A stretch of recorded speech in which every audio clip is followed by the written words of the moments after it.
নমস্কাৰ বন্ধু বান্ধৱীসকল, আপোনালোকক আজিৰ ভিডিঅ'লৈ স্বাগতম জনাইছোঁ।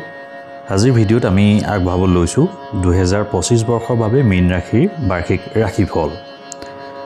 বন্ধু বান্ধৱীসকল, ইতিমধ্যে 2025 বৰ্ষৰ বাৰ্ষিক ৰাশিফলৰ বিভিন্ন ৰাশিৰ ভিডিঅ'সমূহ নিয়মীয়াকৈ আপলোড কৰা হৈছে আৰু ইয়াৰ বাবে এখন প্লেলিষ্টো তৈয়াৰ কৰা হৈছে।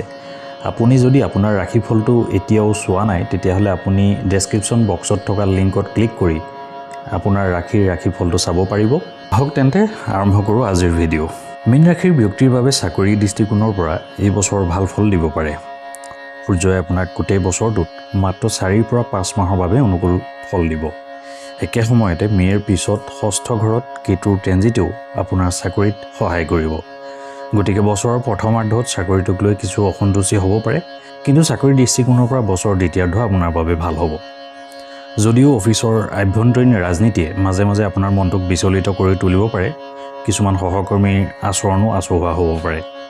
এই সকলোবোৰৰ মাজতো আপুনি ধৈৰ্যৰ সৈতে কাম কৰি থাকিলে মে' মাহৰ পৰা ভাল ফল পাবলৈ আৰম্ভ কৰিব।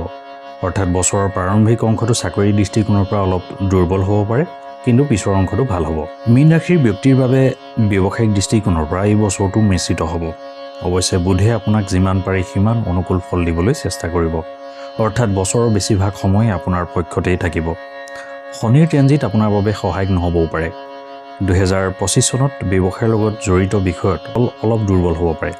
অৱশ্যে মে' মাহৰ মাজভাগৰ পিছত বৃহস্পতিয়ে দশম স্থানলৈ চাব, যি আপোনাৰ কষ্ট অনুসৰি আপোনাৰ ব্যৱসায়ক আগুৱাই নিয়াত সহায় কৰিব।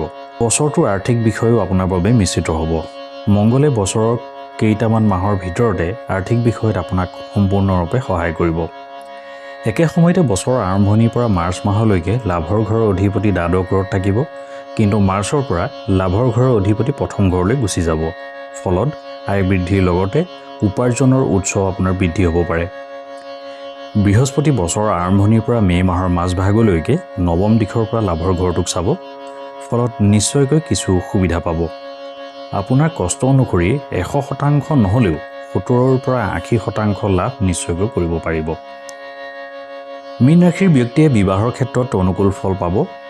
এইবছৰ অলপ অতিৰিক্ত প্ৰচেষ্টা চলাব লাগিব, কাৰণ বছৰৰ আৰম্ভণিৰ পৰা প্ৰায় মাজভাগলৈকে সপ্তম ঘৰত ৰাহু কেতুৰ প্ৰভাৱ থাকিব, যিয়ে বিবাহ সম্পৰ্কীয় বিষয়ত বাধাৰ সৃষ্টি কৰিব পাৰে। অৱশ্যে বৃহস্পতিয়ে আপোনাৰ সপ্তম ঘৰটো পঞ্চম ঘৰৰ পৰা চাব, যিয়ে বিয়াৰ সুযোগ দিব পাৰে। বিবাহ সম্পৰ্কীয় বিষয়ত বৃহস্পতিৰ প্ৰভাৱ অধিক হ'ব। বৈবাহিক জীৱনৰ ক্ষেত্ৰত এই বছৰ অতি সাৱধান হোৱাৰ প্ৰয়োজন হ'ব। বছৰৰ প্ৰথম খণ্ডত সপ্তম স্থানত ৰাহু কেতুৰ প্ৰভাৱ পৰিব। মাৰ্চৰ পিছত বছৰটোৰ বাবে সপ্তম স্থানত শনিৰ প্ৰভাৱ থাকিব, ফলত বৈবাহিক জীৱনত কিছু সমস্যাৰ সৃষ্টি হ'ব পাৰে। অৱশ্যে বছৰৰ প্ৰথম অংশত বিশেষকৈ মে' মাহৰ মাজভাগলৈকে বৃহস্পতিৰ বাবে সমস্যাৰ সৃষ্টি হ'ব, যদিও সেইবোৰৰ সমাধানৰ সূত্ৰও নিশ্চয়কৈ ওলাব। আনহাতে মে' মাহৰ মাজভাগৰ পিছত সমস্যা দূৰ কৰিবলৈ বহু প্ৰচেষ্টা চলাব লাগিব।